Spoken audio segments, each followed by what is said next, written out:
Magandang hapon mga kapuntos, at sa hapon pong ito ay may patuloy po tayo na mag-discuss doon sa nangyaring talakayan doon sa Tagbilaran, kung saan si Padre Darwin ay pinagtulungan ng 5 pastor, no, at evangelist sa iba't ibang pananampalataya. So sa mga bago pa po sa aming channel, please po don't forget to hit the subscribe button at ang notification bell para maging notified po kayo sa bawat video na ilalabas ko sa channel na ito. Kaya wag na po nating patagalin. Simulan na po natin.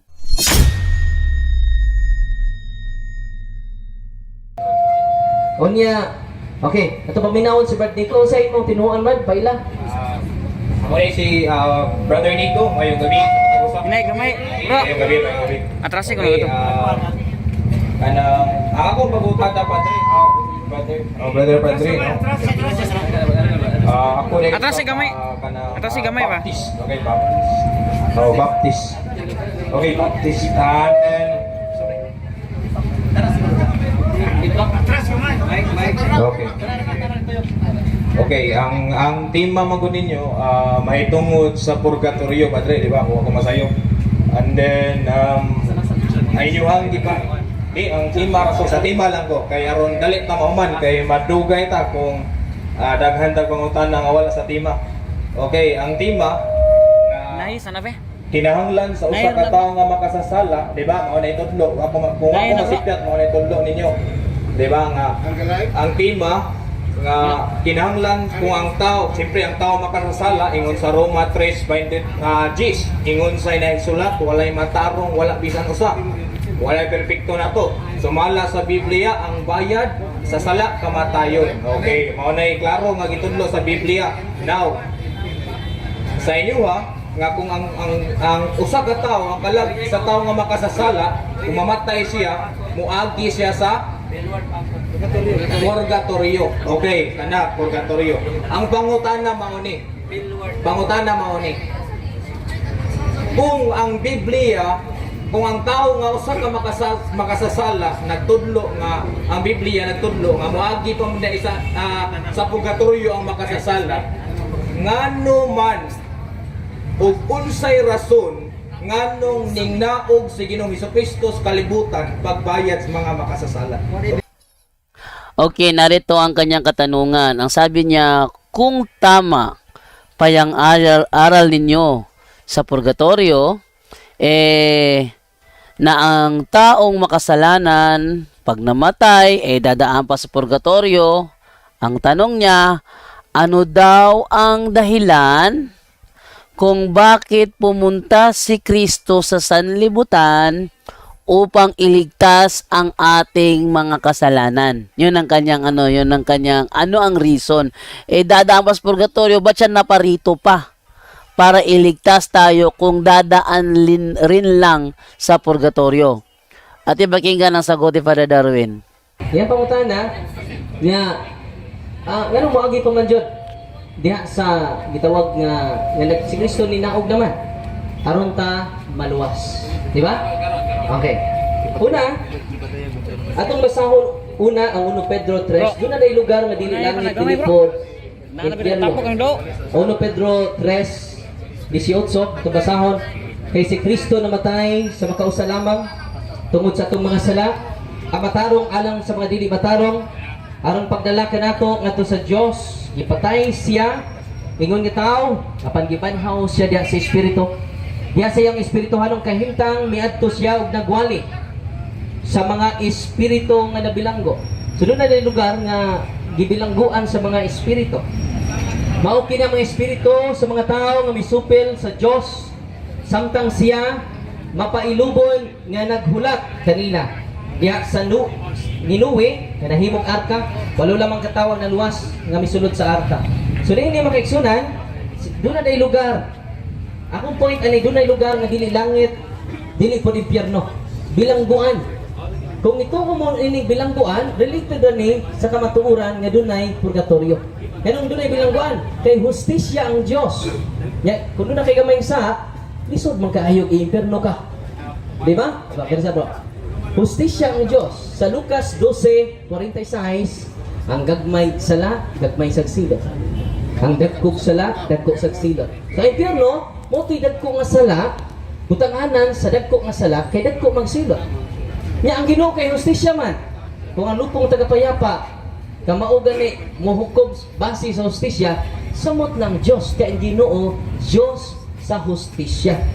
Yun po. So, ang ibig sabihin po ni Father Darwin doon, merong lugar, sabi ni Father Darwin is, merong lugar kung saan hindi siya langit, hindi rin siya impyerno, pero bilangguan ng mga espiritu.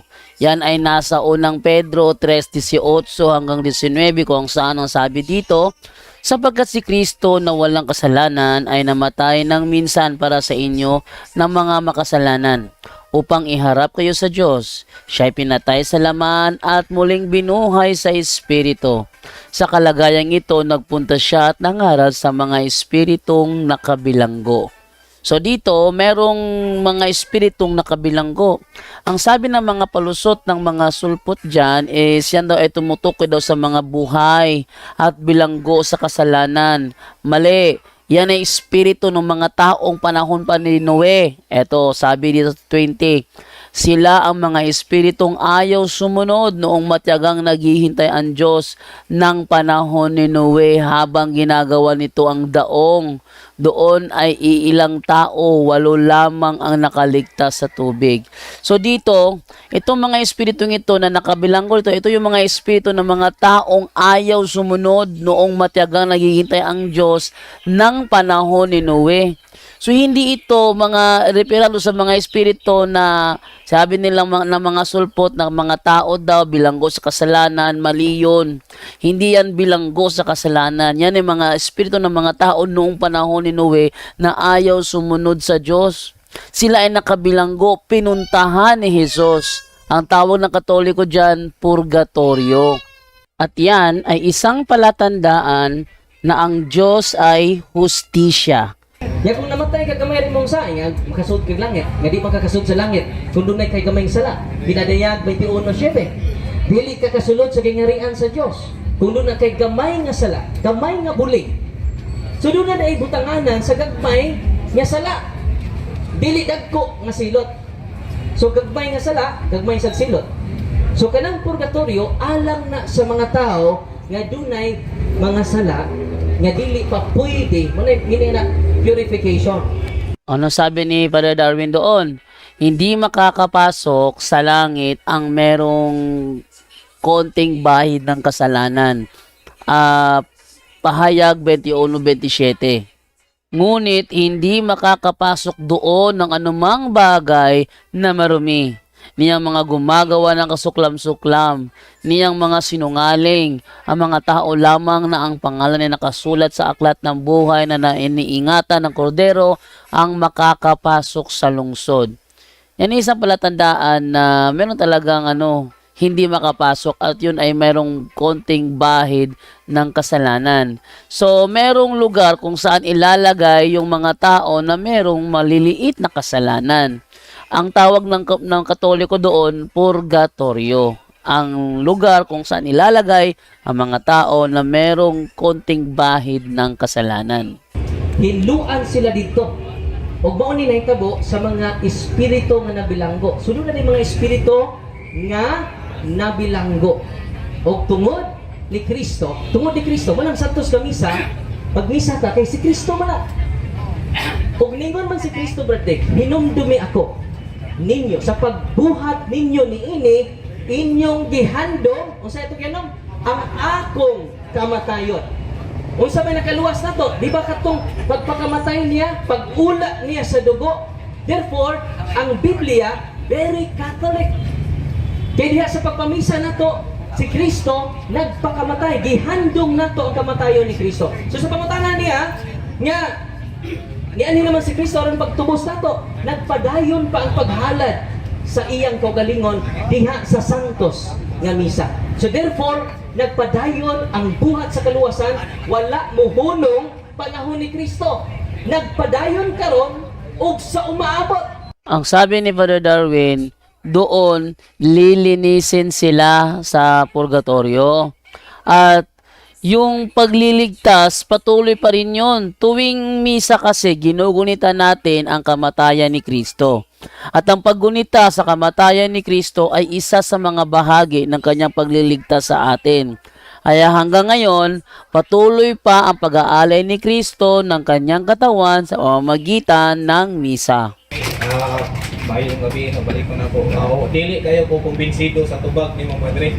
Kay sa tinuod lang, dili kayo ko kumbinsido. Kaya ang Biblia ginagsulti, sumala sa unang Juan, dos, sumala sa Biblia, nga ang tanan gamay nga sala, dako nga sala, uksara na atubangan sa Ginoo. Walay gisulti sa Biblia nga naay dako nga sala. Okay, naay dako nga sala, naay gamay nga sala. According to the Bible, nga ang gitudlo sa Biblia nga ang tao, ang tanang makasasala di pagkamatyan yun ni Kristo. Tanan nga makasasala, gamay o madako, walay gipili o dili mapamatud-an yun sa Biblia nga ang purgatorio pamaagi sa kaluwasan para maluwas ang kalag sa tao. At ito naman tayo ngayon sa kanyang sinabi. Sabi naman niya rito, ayon daw sa unang Juan 2:2, ganito ang sinasabi. Si Kristo ang handog sa ikapagpapatawad ng mga kasalanan. Hindi lamang ang ating mga kasalanan, kundi maging ang kasalanan ng lahat ng tao. Ang sabi niya rito, hindi mababasa sa Biblia na ang purgatorio ay isa sa mga bahagi ng pagliligtas ng Diyos sa mga tao. Kaya nga binasa kanina yung unang Pedro 3:18 hanggang 19 para ipakita na bahagi yun ng pagliligtas. Yung mga namatay na noong panahon ni Noe na ayaw sumunod habang ginagawa ni Noe yung arka, pinuntahan ni Kristo yung mga nakabilanggong yun. Para saan yun? Siyempre para iligtas. Alang nga puntahan lang niya para buweltahan, pangaralan nang wala naman lang ka-purpose. Hindi ganyan ang Panginoon. Kaya siya nandoon para iligtas sila.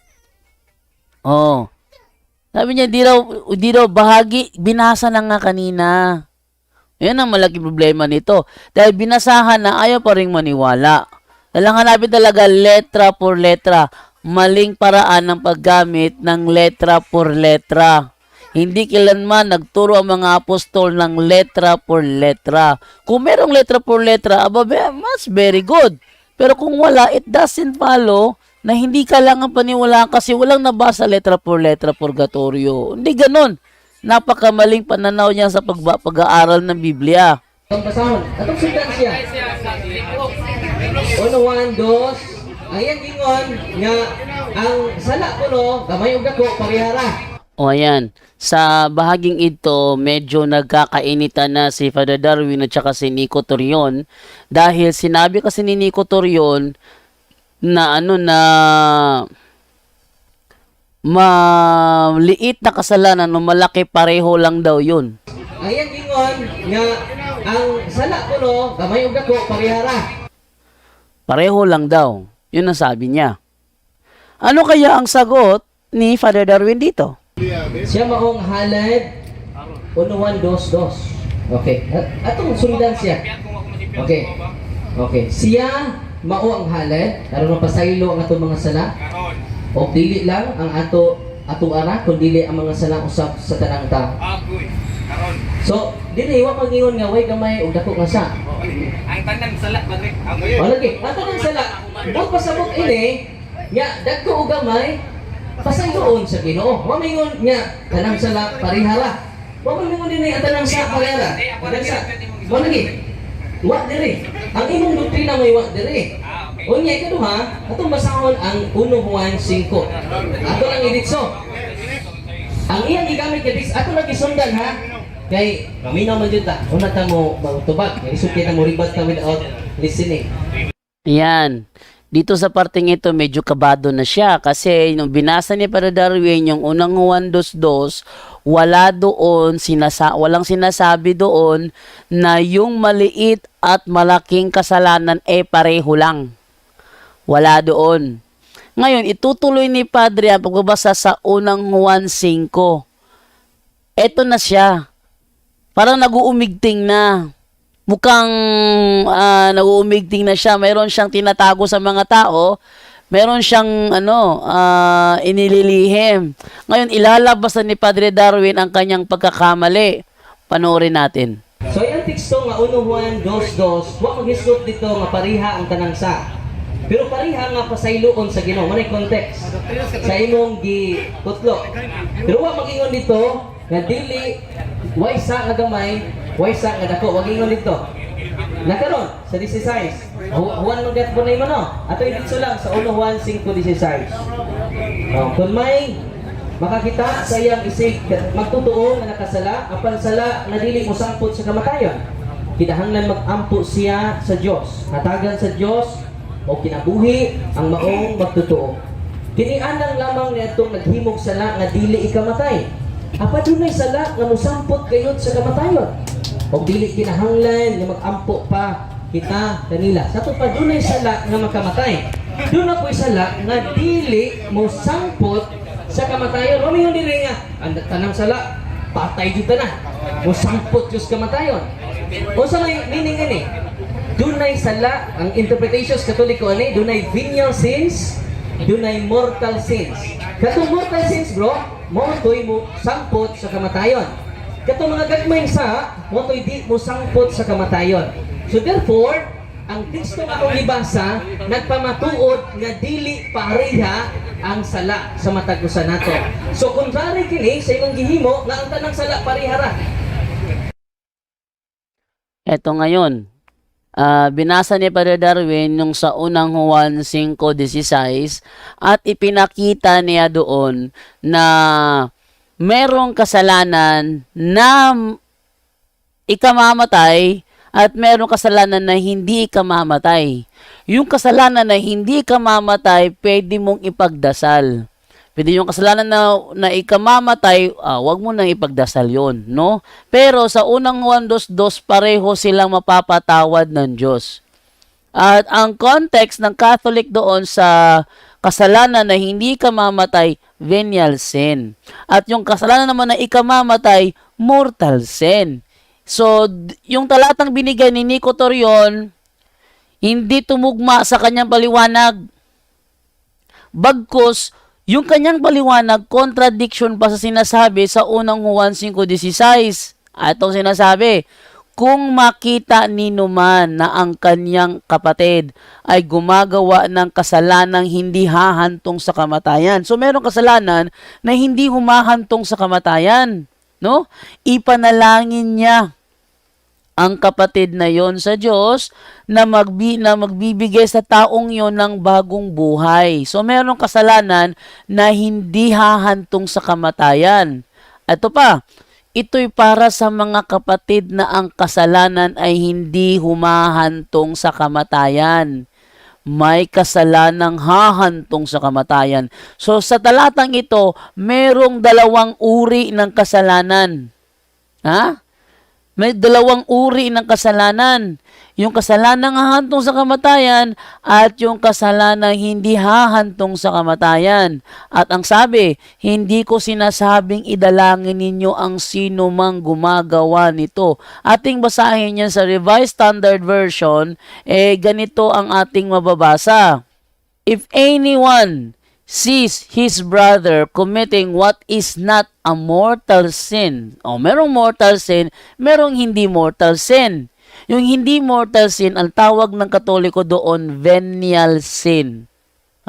Yung hindi mortal sin, ang tawag ng Katoliko doon is venial sin. Okay. And ang sabi dito, if anyone sees his brother committing what is not a mortal sin, he will ask, and God will give him life for those whose sin is not mortal. there is sin which is mortal. I do not say that one is to pray for that. Kaya yung mga mortal sin, kailangan talaga yan ikumpisal para yan ay mapatawad. Oh, so dito, busted yung argumento ni Nico Torion. Sabi niya, kasalanan, walang maliit, walang malaki, pareho lang yun. Pero binabanggit ng talata, merong mortal sin at merong venial sin.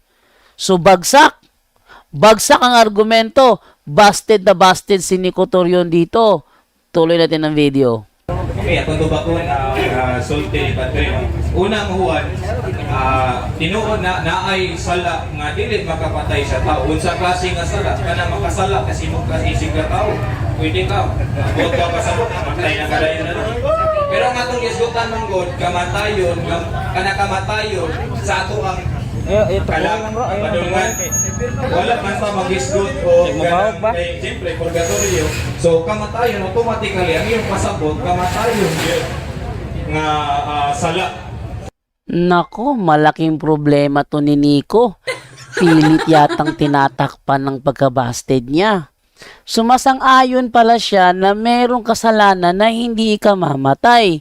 Ba't ang sabi niya kanina pareho daw?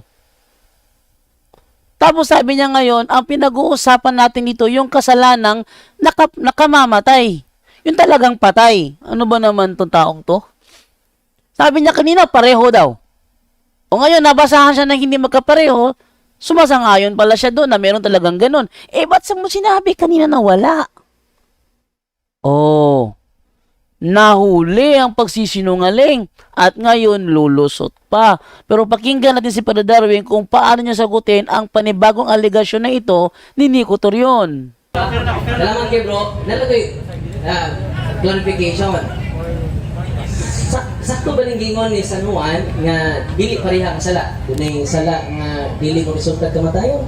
Ningon mga kanina nga kaysa bro. Oh, ningon kaysa bro. Gawas ka sakto. Ato i-verify siya kay kanina opposite man ang iyang idea sa Biblia. Ningon sa why sala nga parihara tanang sala. Gagmay og dako parihara. Nya karon ano di? Sana hindi pagkamatian man ni Kristo tubig dako. Oh, ang point na to, Brad, sakto, okay ra ka, nga dunay gagmay og dako. Sabot ka na, Brad. Di ba? Okay na ka, nga dunay gamay og dako. Okay. Okay, basta lang to. Salamat. Salamat, Brad. So, ato lang i-verify kay sita komentaryo dire nya wa ta magkauyon di ay. So, karon ang points ni sa to'y isuon nga ang tanang sala ni pagkamatian dako og gagmay. So, karon iyan ang gidawat, nga doon na gagmay og dako. O ipakamatyan ang tanan ni Kristo. O mo na yung doktrina iso. So, mo na yung doktrina iso. Okay. Ayun. So, tama ang ginawa ni Father Darwin doon, pina-verify sa kanya mismo. Sumasang-ayon ka ba talaga na sa Biblia is may kasalanan na ikamamatay at hindi ka mamatay? Na hindi magkapareho ang kasalanan? Kasi sabi mo kasi kanina, magkapareho lang. Kaya kino-confirm ko sa'yo, sabi ni Father Darwin, okay naman siya. Ayan. At least, nagkaliwanagan na yung sinabi niya kanina, mali yun. Yun ang magandang talakayan. Yung open kang tatanggap ng pagkakamali mo. O yan. So, tuloy na natin. Kakasabot na kasabihin sa tuloy ka. Salamat. Ang papangad to ikson. Okay. Kasi yung Brad, ipailay imong kuhan. Ipailay imong tinuhuan. O kung sa po imong posisyon. Okay.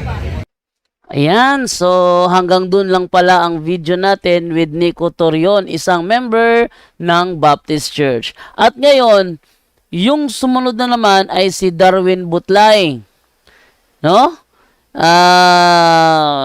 Agresibo din yon na naghamon kay James Consinsino na magpunta daw sa Plaza Rizal. Nang pinuntahan ni James Consinsino, walang Darwin Butlay nagpakita roon.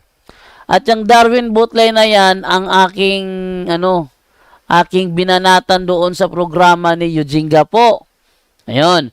So, dahil doon,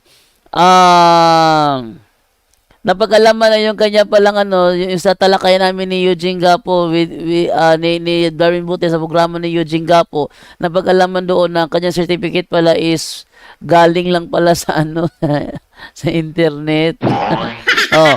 So, siya naman ang susunod na haharap kay Father Darwin sa talakayan doon sa Tagbilaran. Actually, kaya pa siya nagkalakas loob na harapin si Father Darwin kasi napakaraming nagtanong at gusto niya na rin sumausaw.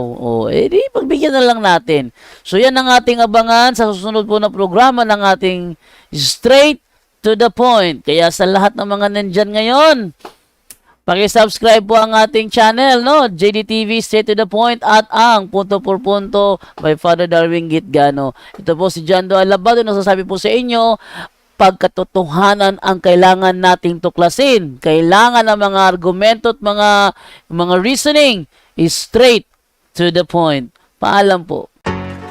Anyone can claim the statement of the Bible because we can do a private interpretation.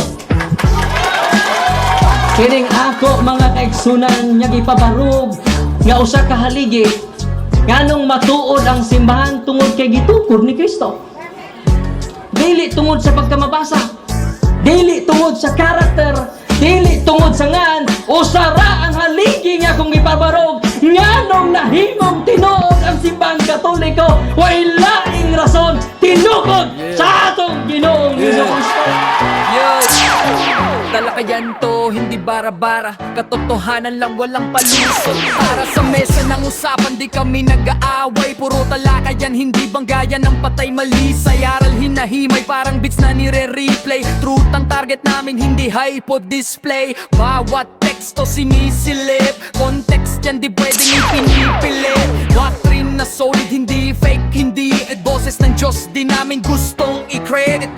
Doktrina flow, hasal ng pag-iisip, salita ng Diyos, yan ang aming inisip. Uhaw sa turo, kaya kami nagdidip sa talakayan, truth ang pinanghahawakan. Keep it! Doktrina flow, hindi ito laro. Pag-unaway tumatagos hanggang buto. Sa bawat linya, puso ang sumisigaw. Katotohanan lang, walang bawal, walang bawas raw.